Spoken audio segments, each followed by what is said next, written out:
ইতিহাসের কিছু বিশেষ ঘটনা আমাদেরকে প্রভাবিত করে, আর আমরা দেখি যে কোনো জাতি বা দেশ তাদের শত্রুদের হাতে নির্যাতিত হচ্ছে, দেশের বিভিন্ন স্থান ধ্বংস হয়ে যাচ্ছে। কিন্তু সমস্ত মন্দ বিষয়ই একদিন শেষ হয়, শত্রুর হাত থেকে দেশে প্রজারা রক্ষা পায়। হয়তো বিশেষ কোনো ব্যক্তির সাহায্যে সেই দেশ শত্রুর কবল থেকে মুক্তি লাভ করে।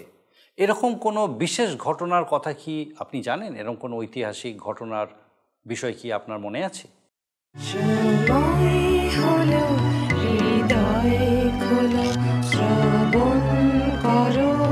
জীবন বাণী নম্র চিতে শ্রবণ করো, নম্র চিতে শ্রবণ করো খ্রিস্ট যিশুর জীবন খানি।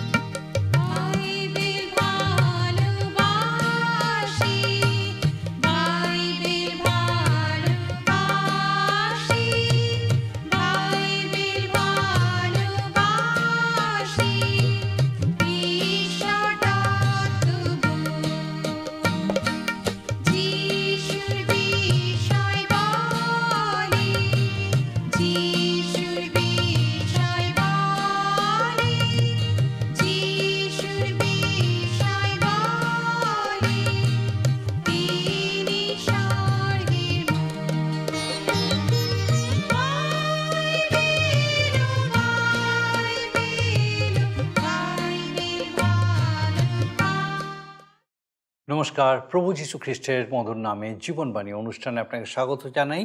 গত পর্বে ৭৩ সংখ্যার গীত অধ্যয়ন করার সাথে সাথে এই পুস্তকের তৃতীয় খণ্ডে প্রবেশ করেছি, যাকে লেবীয় পুস্তকের অংশ বলা হয়। আজকে আমরা ৭৪ থেকে ৭৮ গীত অধ্যয়ন করব। ৭৪ গীত আসফ রচিত একটি মস্কিল, যেখানে আমাদের সামনে ঈশ্বরের মন্দির অন্যভাবে প্রকাশিত হয়েছে। যে সময় শত্রুরা মন্দিরকে অপবিত্র করেছে, এটি সেই সময় মুক্তি পাওয়ার জন্য একটি ক্রন্দন। গীতরচক ঈশ্বরের কাছে জানতে চেয়েছেন যে তিনি কেন মেষরূপ প্রজাদের ত্যাগ করেছেন। সিয়ন পর্বতের কথা উল্লেখ করে তিনি একটি ভৌগোলিক স্থানকে নির্দেশ করেছেন, যেটা ইসরায়েল জাতির অধিকৃত দেশের অন্তর্গত। সেখানে শত্রুরা ঈশ্বরের মন্দির অপবিত্র করেছে। ঐতিহাসিকভাবে আমরা জেরুসালেম মন্দিরকে দুবার অপবিত্র হতে দেখি, কিন্তু মহাক্লেশের সময় এই মন্দির পুনরায় অপবিত্র হওয়ার ভাববাণী করা হয়েছে। কিন্তু আমরা লক্ষ্য করে দেখব যে এত তাড়নার মধ্যে দিয়ে গিয়েও এবং এত নিরুৎসাহ হয়েও অবশিষ্ট ধার্মিক লোকেরা স্বীকার করেছেন যে ঈশ্বরই তাদের রাজা, যিনি তাদের পরিত্রাণ করেছেন। তারা তাদের রাজা, তাদের ঈশ্বরের কাছে কাতর প্রার্থনা জানিয়েছেন যেন তিনি তাদেরকে রক্ষা করেন, শত্রুর হাত থেকে তাদেরকে মুক্ত করেন। ৭৫ গীতটিও আসফ রচনা করেছিলেন। ৭৪ গীত যদি আসফের একটি প্রার্থনা হয়, তাহলে ৭৫ গীত হচ্ছে তার একটি মুক্তির গীত, আগত বিজয়ের জন্য একটি গান। আর তাই আমরা এটাকে বিশ্বাসের গীত বলতে পারি। এই গীতে আমরা দেখি গীতরচক বলছেন যে শেষ পর্যন্ত পৃথিবীর উপরে ঈশ্বর তার নাম রক্ষা করবেন। তিনি বলেছেন যে একটি নির্দিষ্ট সময়ে এই পৃথিবীতে প্রভুর আগমন হবে। তার প্রথম আগমনের সময়ও যেমন একটি সুনিশ্চিত সময় হয়েছিল, তার দ্বিতীয় আগমনও সেই রকমই হবে। আসফ এই গীতে ভবিষ্যতে শত্রুর আগমন হবে এবং ঈশ্বর যে তার লোকদের সেই শত্রুর হাত থেকে উদ্ধার করবেন তার জন্য প্রার্থনা করেছেন। গীতসংহিতা ৭৫ একটি ধন্যবাদের প্রার্থনা। গীতসংহিতা ৭৬ হচ্ছে উত্তর দিক থেকে ঈশ্বরের লোকেদের বিরুদ্ধে আসা শক্তির থেকে মুক্তি লাভের জন্য ঈশ্বরের ধন্যবাদ জ্ঞাপন। গীতরচক বলছেন যে ইসরায়েল ও জিহুদিয়ার ঈশ্বর সুপরিচিত, এখানে সবাই তার আরাধনা করে। তিনি বলেছেন কিন্তু অহংকারী লোক যারা জেরুসালেমের বিরুদ্ধাচরণ করবে, সদাপ্রভু ঈশ্বর তাদের বিচার করবেন। প্রভুর যখন পুনরাগমন হবে, তার তীব্র তিরস্কারে সমস্ত জাগতিক শক্তির পতন হবে। ঈশ্বরের প্রতিফল দেবার দিন আগত। পৃথিবীতে যখন তার আগমন হবে, সমস্ত কিছু তার পদতলে নিক্ষিপ্ত হবে। গীতসংহিতা ৭৭ হচ্ছে মানুষের মনে জেগে ওঠা আত্মসমালোচনা, যা তাদের মনের বিভ্রান্তির কারণে সৃষ্টি হয়েছে। সমস্যার দিনগুলি হলো ঈশ্বরের অনুসন্ধান করার সঠিক সময়। গীতরচক বলেছেন যে সমস্যার সময় তিনি ক্রন্দন করবেন আর ঈশ্বর তার সেই ক্রন্দনে কর্ণপাত করবেন। তিনি আরও বলেছেন রাত্রিকালে যখন দুশ্চিন্তায় দুর্ভাবনায় ঘুম ভেঙে যায়, তখনই ঈশ্বরের আরাধনা করার সঠিক সময়। কিন্তু এই সময় মনের মধ্যে বহু প্রশ্ন জাগে, ঈশ্বরের অস্তিত্বকে নিয়ে সন্দেহ হতে থাকে। আমাদের মনে রাখতে হবে যে গীতগুলির এই অংশের কেন্দ্রবিন্দু হচ্ছে ঈশ্বরের মন্দির, তার অতি পবিত্র স্থান। আর এই পবিত্র স্থানে ঈশ্বরের লোকেরা সম্মিলিত হয়। গীতরচক বলেছেন আমরা যেন তার সহভাগিতা থেকে বিচ্যুত না হই।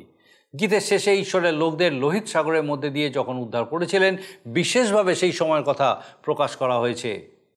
আমরা মনে রাখি যে ঈশ্বর আমাদের ধর্মহীনতা ও অনাচার এবং অনৈতিকতা থেকে উদ্ধার করতে পারেন। গীতসংহিতা ৭৮ হচ্ছে আসফের একটি মশকিল, যা মিশরে থাকার সময় থেকে দাউদের শাসনকাল পর্যন্ত ইসরায়েলের ইতিহাস। এখানে আমরা তার লোকদের ব্যর্থতা এবং ঈশ্বরের বিশ্বস্ততা লক্ষ্য করি। এটি একটি অপূর্ব গীত, যেখানে ঈশ্বরকে প্রার্থনা শুনতে এবং উত্তর দিতে আহ্বান জানানো হয়েছে। কিন্তু প্রথমে ঈশ্বর তার লোকদের বলেছেন যেন তারা তার কথা শোনেন। যে 4টি গীতকে ইসরায়েল জাতির জাতীয় গীত রূপে গণনা করা হয়, তার মধ্যে এই গীতটি হচ্ছে অন্যতম। আসুন আমরা এই 4টি গীত নিয়ে বিস্তারিত আলোচনায় প্রবেশ করি। প্রিয় বন্ধু, আজকের গীত সংহিতা ৭৪ থেকে আলোচনা দিয়ে শুরু করব। এই গীতটিতেও আমরা ধর্মমন্দিরের কথা পাব। এবার কিন্তু অন্যরূপ, শত্রুরা মন্দির অপবিত্র করছে এবং ঈশ্বরের ভক্তজন সাহায্যের জন্য কাঁদছেন। এই গীতটিও একটি মশকিল গীত। মশকিল অর্থে নির্দেশ দান। দাউদের মশকিল নয়, এটিও আসফের মশকিল। আসফ ছিলেন একজন লেবীয় এবং বাদ্যকার, গায়ক, গীতরচক ও সুরকার, এবং মন্দিরের সঙ্গীত তিনি পরিচালনা করতেন। আর আসফ তাঁর গীত শুরু করলেন, হে ঈশ্বর, তুমি কেন চিরতরে ত্যাগ করিয়াছ? আপন চরানির মেষগণের বিরুদ্ধে কেন তোমার ক্রোধাগ্নি প্রধুমিত হইতেছে? গীতরচকের প্রশ্ন এই, কেন আমাদের প্রতি এরূপ করলে? 2 পদে তিনি বলছেন, বিশেষ করে তোমার মণ্ডলীকে স্মরণ করো, যাহা তুমি পূর্বকালে ক্রয় করিয়াছ, যাহা তোমার অধিকারের বংশ হইবার জন্য তুমি মুক্ত করিয়াছ। তোমার বাসস্থান সিয়ন পর্বতকে স্মরণ করো। 3 পদে আমরা দেখি আসফ দুঃখে ভারাক্রান্ত। ঈশ্বরের পবিত্র আবাসস্থল শত্রু সৈন্যরা ছারখার করেছে, অপবিত্র করেছে। 4 পদে দেখি কি ব্যাপারটা ঘটেছিল সেখানে। এটা একটা ভাববানী কথা। আন্তিওকাস এপিফানাসের নির্দয় সৈন্যদল ভীষণ ক্ষমতার সঙ্গে জেরুজালেম অবরোধ করে। এই এপিফানাস ছিল সিরিয়া দেশস্থ, যে 4 জন সেনাপতি সম্রাট আলেকজান্ডারের রাজ্য ভাগ করে নেয়, তাদেরই এক পরিবারের ছেলে। 175 খ্রিস্টপূর্ব আন্তিওকাস এপিফানাস জেরুজালেমে প্রবেশ করে। তারপর জেরুজালেম মন্দিরে প্রবেশ করে শূকরের রক্ত চারিদিকে ছড়িয়ে মন্দির অপবিত্র করে। শূকর ছিল অশুচি প্রাণীর মধ্যে পড়ে। তারপর জুপিটার দেবীর এক মূর্তি ওই মন্দিরে প্রতিষ্ঠা করে। আবার দানিয়েল ভাওবাদী গ্রন্থে জেরুজালেমের ধ্বংসের বিষয়ে যা উল্লেখ আছে, দানিয়েল তার 8 অধ্যায় 70 খ্রিস্টাব্দে রোম সম্রাট টাইটাস আবার ওই জেরুজালেম মন্দির সম্পূর্ণ ধ্বংস করে দেয়, একেবারে মাটির সাথে মিলিয়ে দেয়। এখন আসফ যে ভাওবানী লিখেছেন সেটি পূর্ণ হবে সম্ভবত মহাক্লেশের দিনে। এর অর্থ জেরুজালেম মন্দির আবার নির্মিত হবে এবং আবার ধ্বংস হবে। এ সত্ত্বেও ইসরায়েলের অবশিষ্টাংশ এই কথা বলবে, যে কথা আমরা ৭৪ গীতে 12 পদে পাই, তথাপি ঈশ্বরই পূর্বাবধি আমার রাজা, পৃথিবীর মধ্যে পরিত্রাণের সাধন কর্তা। এবারে দেখব অবশিষ্টাংশ ইসরায়েলের প্রার্থনা 18 পদে রয়েছে। বক্তব্য এখানে এই যে শত্রুরা আমাদের পরাজিত করেছে আমাদের জাতির মধ্যে অনেকের মূর্খতার জন্য। কিন্তু এখানে বলা হচ্ছে এখনও অবশিষ্টাংশ আছে।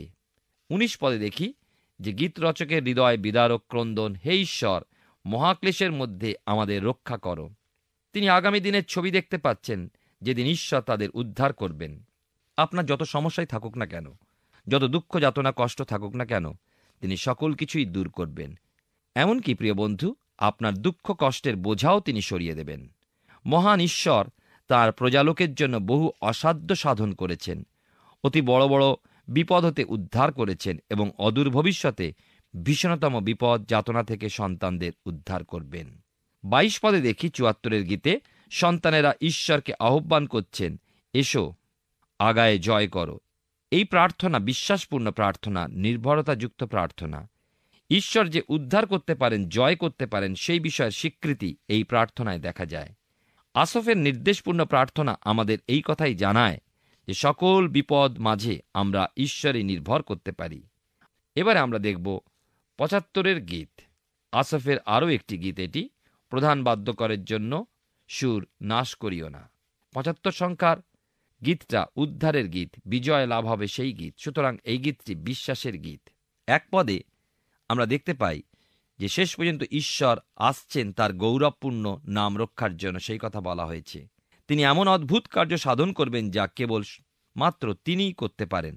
যিশাইয়া 30 পদে লেখা আছে, দেখো সদাপ্রভুর নাম দূর হইতে আসিতেছে, তাহার ক্রোধাগ্নি জ্বলিতেছে ও ঘন ধূমরাশি উঠিতেছে, তাহার ওষ্ঠধর তাপে পরিপূর্ণ, তাহার জিহ্বা সর্বগ্রাসক অগ্নিস্বরূপ। 2 পদে দেখি, মানুষ তার সময় কাজ করে চলেছে। তারা কি ঈশ্বরের নিরূপিত সময়ের কথা জানত না জানে? নিরূপিত সময়ে প্রভু যীশু এই জগতে এলেন, নত নম্র হয়ে মানুষের মাঝে প্রবাস করলেন। তার আগমনের সময় কে জানত, যদি না স্বর্গদূতেরা মাঠের রাখালদের সংবাদ দিতেন।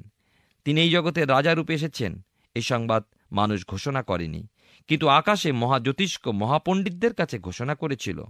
দুষ্ট খল অত্যাচারী রাজা হেরদ সেই সংবাদ শুনে ভয় শিউরে উঠেছিল। ঈশ্বরের নিরূপিত সময় শেষ হল। প্রভু শিষ্যদের বললেন, মতিলিখিত সুসমাচারের 24:36 পদে, আর একদিন প্রভু দিনের কথা বললেন। তিনি বললেন এই কথা, কিন্তু সেই দিনের ও সেই দণ্ডের তত্ত্ব কেউই জানে না, স্বর্গের দূতগণও জানে না, পুত্রও জানেন না, কেবল পিতা জানেন। প্রভু তার নিরূপিত সময় আসছেন।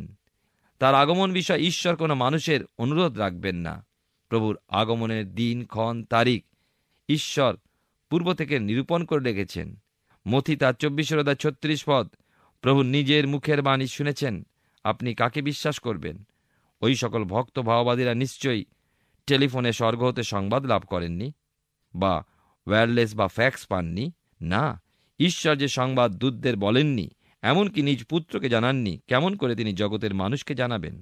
এইটুকুই কেবল জেনে রাখুন, প্রভু যীশু শীঘ্রই আসছেন। তার আগমনের চিহ্ন দিন প্রতিদিন মানুষকে দিচ্ছেন। আকাশে বিদ্যুৎ চমকায়, কিন্তু বজ্রাঘাত কখন হবে কেউ কি জানে? 75 গীতে 4-5 পদে আমরা দেখতে পাই যে অসুরিয়া যখন জেরুজালেম জয় করল, তারা দম্বে অহংকারে ফুলে উঠেছিল। তারা ভাবল যে তাদের সেই জয় নিজ শক্তিতে, বাহুবলে, রথবলে ও বুদ্ধিতে লব্ধ, এবং তাদের রাজত্ব চিরস্থায়ী হল। কিন্তু ঈশ্বর কি বলেন? যিশাইয়া 37:23-26 পদে দেখুন। 75 গীতে 6 পদে আমরা দেখি, আসব একটা বিষয় লক্ষ্য করতে বলছেন। পূর্ব, পশ্চিম ও দক্ষিণ দিকের উল্লেখ আছে, কিন্তু উত্তর দিকের উল্লেখ নেই। কেন? কারণ উত্তর দিক থেকে তাদের শত্রুরা আক্রমণ করত। আসব এই কথা বলছেন যে উন্নতি একমাত্র ঊর্ধ্ব থেকে, ঈশ্বর থেকে আসে। ঈশ্বরই রক্ষা করেন, ঈশ্বরই উদ্ধার করেন, ঈশ্বরই আশীর্বাদ যুক্ত করেন। গীত 75 হল ধন্যবাদের প্রার্থনা। এমন কি যে ঘটনাকে কেন্দ্র করে আসব ধন্যবাদের প্রার্থনা রাখলেন, সেই ঘটনা তখনও ঘটেনি। প্রিয় শ্রোতা বন্ধু, আমরা যখন প্রার্থনা করি এবং নির্দিষ্ট বিষয়ের জন্য, স্বার্থের জন্য নয়, যদি সেই প্রার্থনা হয়, তবে জানবেন ঈশ্বর প্রার্থনা শুনেছেন, তাকে ধন্যবাদ দিন। যেমন আসব ধন্যবাদ দিলেন, ভবিষ্যতে ঈশ্বর তার জাতির অবশিষ্টাংশকে উদ্ধার করবেন। এবারে আমরা গীতসংহিতা 76 গীত নিয়ে আলোচনা করব। গীতের কথাগুলি কেবল ঈশ্বরের বাক্যই নয়, লক্ষ্য করলে দেখবেন যে ওই গীতগুলো এমনভাবে সাজানো যে একটা কাহিনী এর মধ্যেই পাবেন। প্রত্যেক গীতই একটা শিক্ষা। গীত 74 সাহায্যের জন্য ঈশ্বরের কাছে ক্রন্দন। গীত 75 ঈশ্বরকে ধন্যবাদ জ্ঞাপন। 76 গীতে প্রধান বাদ্যকারের জন্য তার যুক্ত যন্ত্রের সহযোগে গীত। আবার বলি, আসফের গীত। আসফ আরম্ভ করলেন এই বলে, ঈশ্বর জিহুদার মধ্যে পরিচিত, ইসরায়েলের মধ্যে তাহার নাম মহৎ, আর শালেমে তাহার আবাস, শিয়নে তাহার বাসস্থান রইয়াছে। শালেমে তাহার আবাস, জেরুজালেমের প্রাচীন নাম শালেম। শালেম অর্থে শান্তির বাসস্থান। এই দুটি পদে 4টি স্থানের নাম উল্লেখ রয়েছে, এবং এই 4টি নামই ইসরায়েল প্রদেশে অবস্থিত: জিহুদা, ইসরায়েল, শালেম এবং শিয়ন। স্পষ্টরূপে বলা হয়েছে এই নামের সাথে মসিহের রাজধানী, তার গৃহ আবাসস্থল কোথায়। আমাদের দেশের বা অন্য কোনো দেশের নাম উল্লেখিত না হলে পবিত্র শাস্ত্র আমাদের সবার জন্য এবং শাস্ত্রবাক্যের মধ্যে দিয়ে আমরা আশীর্বাদযুক্ত। 3 পদে দেখি যে যিশায়া ভাববাদী যে কথাগুলো ভাববাণী করেছেন। 2 অধ্যায় 4 পদে এই ঘটনা বিগত দিনে ঘটেনি, এখন ঘটছে না, কিন্তু প্রভু যিশুর দ্বিতীয় আগমনের পর তিনি যখন রাজত্ব করবেন, ভাববাদী সেই সময়ের বিষয়ে ভাববাণী করেছেন। এই সময়ের মধ্যে বহু প্রাণ মুক্ত হবে, পরিত্রাণ লাভ করবে। আবার তদাপেক্ষা আমরা দেখি সাধক প্রাণ বিচারের জন্য গচ্ছিত থাকবে। খ্রিস্টের দ্বিতীয় আগমন পর্যন্ত কোনো মতে জগতে শান্তি আসবে না, শান্তি থাকবে না। 76 গীতে 4 পদে দেখুন মৃগয়ার পর্বতমালা বলা হয়েছে। এটি জেরুসালেমকে বোঝানো হয়েছে। পূর্বকালে রাজারা বৎসরের মধ্যে কয়েক মাস রাজ্য জয়ের জন্য বার হতেন। আমরা ইতিহাসে একথা পাই। এটা ছিল তাদের মৃগয়া বা শিকার খেলা। আজও বৎসরে নিরূপিত মাসে শিকারীরা শিকারে বার হয়ে থাকে। জেরুসালেম নগরী ইতিহাস সাক্ষ্য দেয় 27 বার অবরুদ্ধ হয়েছিল। শত্রুরা নির্দয়ভাবে লুটতরাজ করেছিল। জেরুসালেম শিকারের বা মৃগয়ার বস্তু হয়েছিল। তবে মনে রাখতে হবে যে ঈশ্বর তার নিরূপিত সময় ওই সকল বিষয় বিচারে আনবেন। তার নিরূপিত সময় হবে, কবে হবে জিজ্ঞাসা করবেন না। ইয়োব তার 10 অধ্যায় 5 পদে লেখা আছে, তোমার বৎসরসমূহ কি মনুষ্যের দিন সময়ের ন্যায়? আবার 90 গীতে 4 পদে লেখা আছে, কেননা সহস্র বৎসর তোমার দৃষ্টিতে যেন গত করল। যারা জেরুসালেমের বিরুদ্ধে এসেছিল, ঈশ্বর তাদের বিচার করবেন। 76 গীতে 5 পদে আমরা দেখি যে সাহসিক চিত্তেরা লুণ্ঠিত ও নিদ্রায় মগ্ন।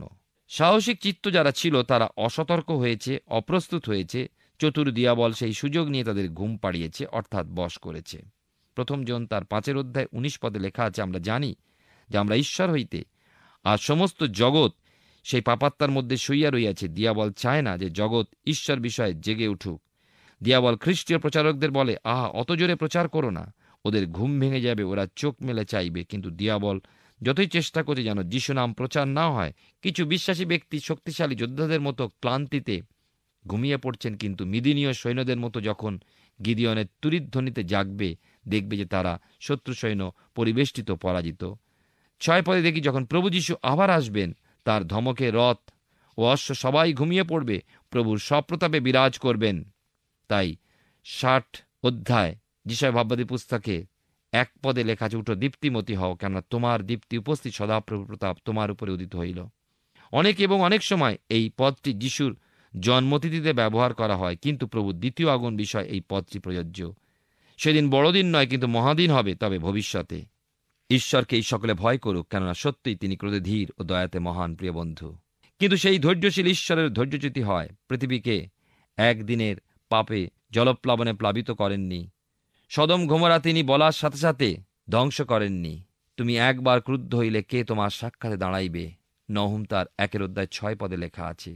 তাহার ক্রোধের সম্মুখে কে দাঁড়াইতে পারে? তাহার কোপের প্রহারে কে তিষ্ঠিতে পারে? তাহার ক্রোধ অগ্নির ন্যায় সেচিত হয়, তাহার দ্বারা শৈলগণ ফাটিয়া যায়। আবার প্রকাশিত বাক্য 6 অধ্যায় 17 পদে লেখা আছে, তাহাদের ক্রোধের মহাদিন আসিয়া পড়িল, আর কে দাঁড়াইতে পারে? আবার যিশায়া ভাববাদী পুস্তক 2 অধ্যায় 10 এবং 19 পদে সেই একই বিষয় লেখা আছে। 10 পদে দেখি 76 গীতে, মানুষের ক্রোধেরও একটা সীমা আছে এবং ঈশ্বর চান না যে মানুষ সেই সীমা অতিক্রম করে। মানুষের ক্রোধের মধ্যে দিয়েও ঈশ্বরের প্রশংসা হয়। একটু আশ্চর্য লাগছে, তাই নয় কি? আচ্ছা, আমরা আদি পুস্তক 50 তার 20 পদ দেখি। যোসেফ ভাইদের বলছেন, তোমরা আমার বিরুদ্ধে অনিষ্ট কল্পনা করিয়াছিলে বটে, কিন্তু ঈশ্বর তাহা মঙ্গলের কল্পনা করিলেন। অদ্য যেরূপ দেখিতেছ, এইরূপে অনেক লোকের প্রাণ রক্ষা করাই তাহার অভিপ্রায় ছিল।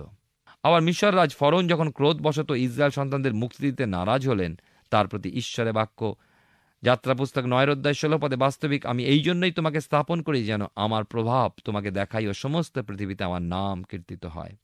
76 গীতে 11 পদে দেখি, 11-12 পদে, যে শয়তানের লোক ঈশ্বরের বিরুদ্ধে ও তাঁর অভিষিক্তের বিরুদ্ধে রেগে উঠছে, তিনি তাদের ক্রোধে বাধা দেবেন।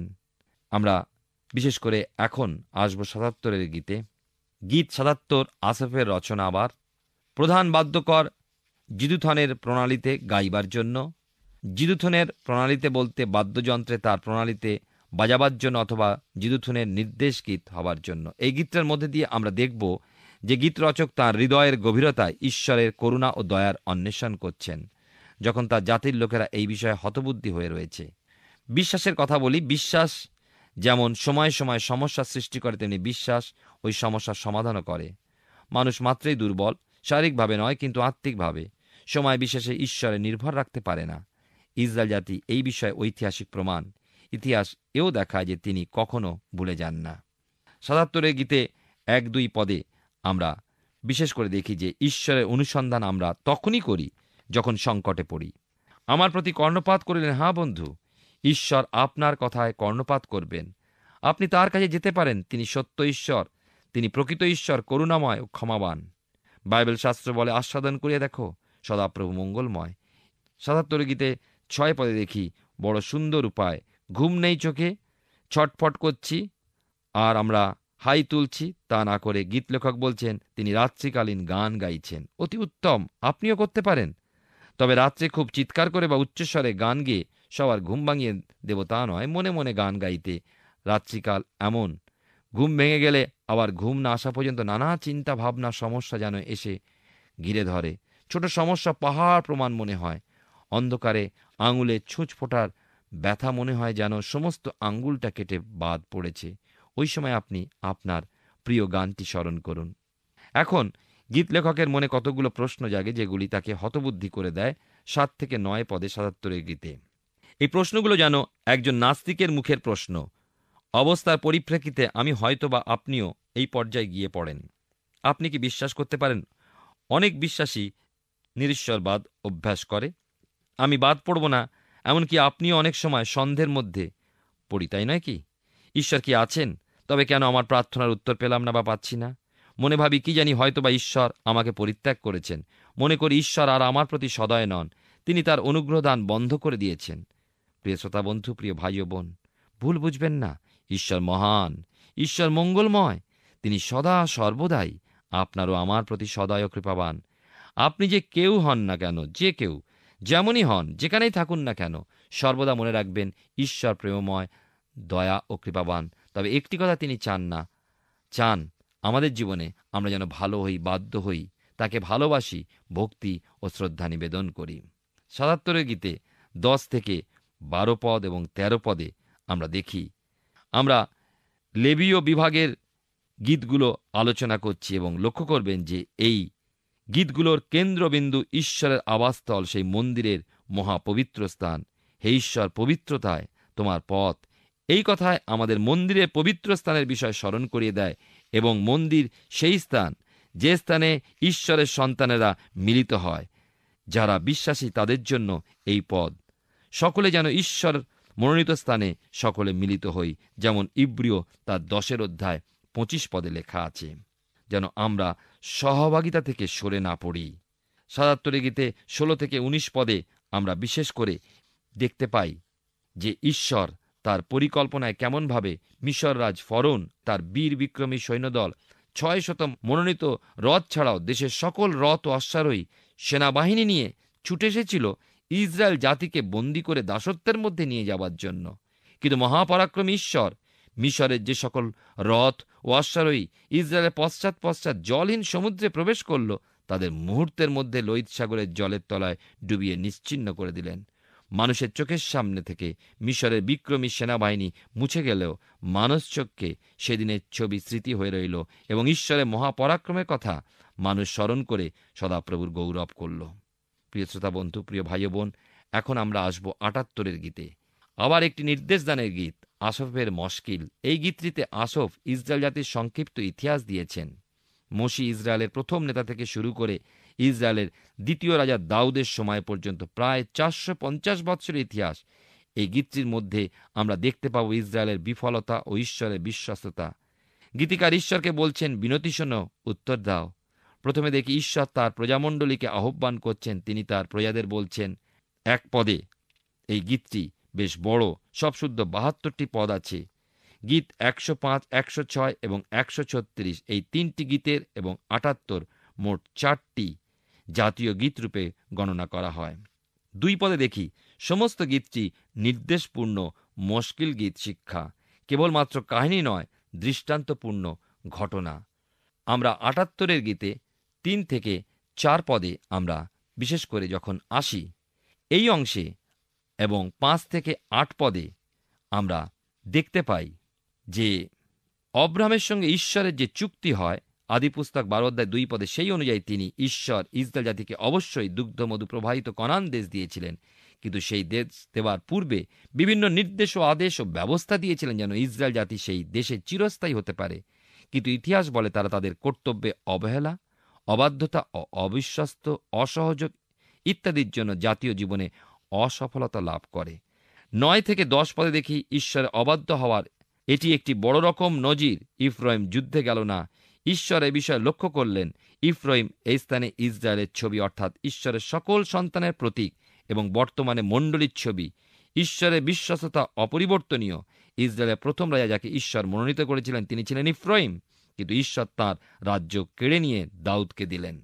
আমরা বিশেষ করে 17 থেকে 19 পদে দেখি ঈশ্বরকে পরীক্ষা করা ও ঈশ্বরের কাছে চিহ্ন চাওয়া এক বিষয় নয়।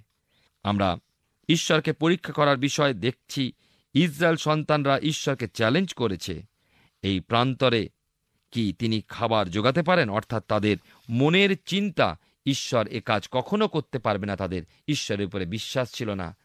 23 থেকে 31 পদে দেখি তবু তিনি উপরিস্থ মেঘমালাকে আজ্ঞা দিলেন, আকাশমণ্ডলের দ্বার সকল খুলে দিলেন।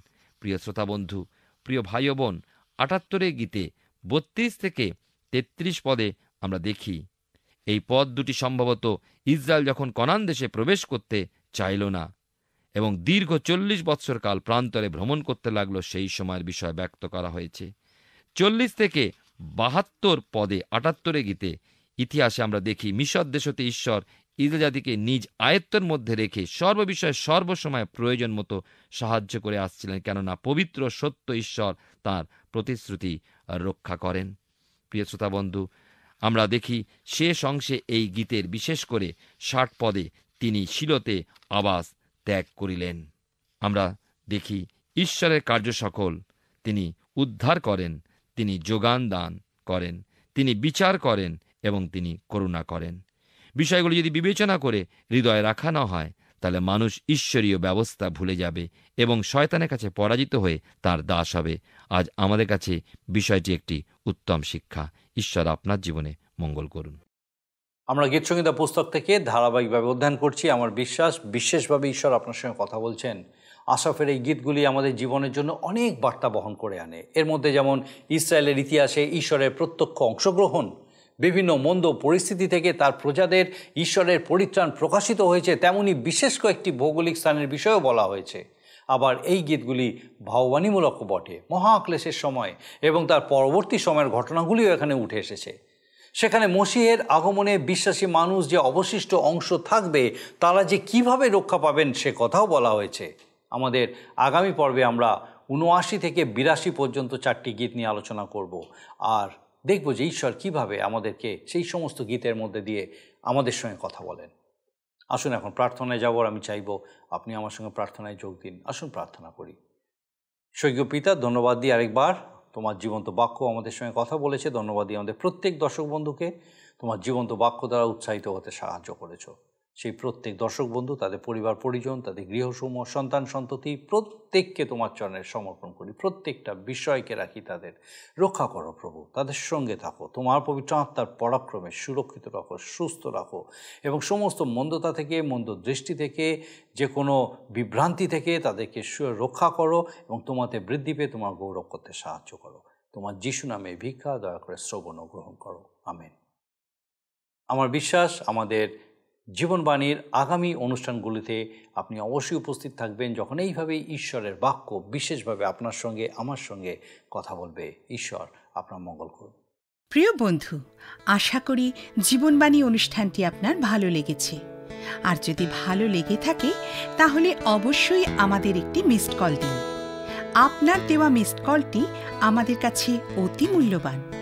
আমরা আনন্দের সাথে জানাই, প্রতিটা মিসড কল দাতাদের মধ্যে থেকে সপ্তাহের শেষে বিশেষ দর্শক বন্ধুকে বেছে নেওয়া হবে এবং সেই দর্শক বন্ধুকে পুরস্কৃত করা হবে ও সপ্তাহের শেষে তার ছবি ও নাম আমাদের অনুষ্ঠানে প্রকাশ করা হবে। গত সপ্তাহের বিজয়ী দর্শক বন্ধুরা হলেন দক্ষিণ 24 পরগনা থেকে মায়া মণ্ডল ও হাওড়া থেকে অনুপ দত্ত। আমাদের মিসড কল দেবার নম্বরটি হল 04449081 আপনি প্রার্থনা ও আরও অধিক জানতে আগ্রহী হলে আমাদের সঙ্গে অবশ্যই ফোনের মাধ্যমে যোগাযোগ করতে পারেন। আমাদের মোবাইল নাম্বার 9433497235 এবং আরেকটি হল 9433803755। আর আমাদের ঠিকানা টিভি স্ক্রিনে আপনারা দেখে নিন। ধন্যবাদ। ভালো থাকুন, সুস্থ থাকুন।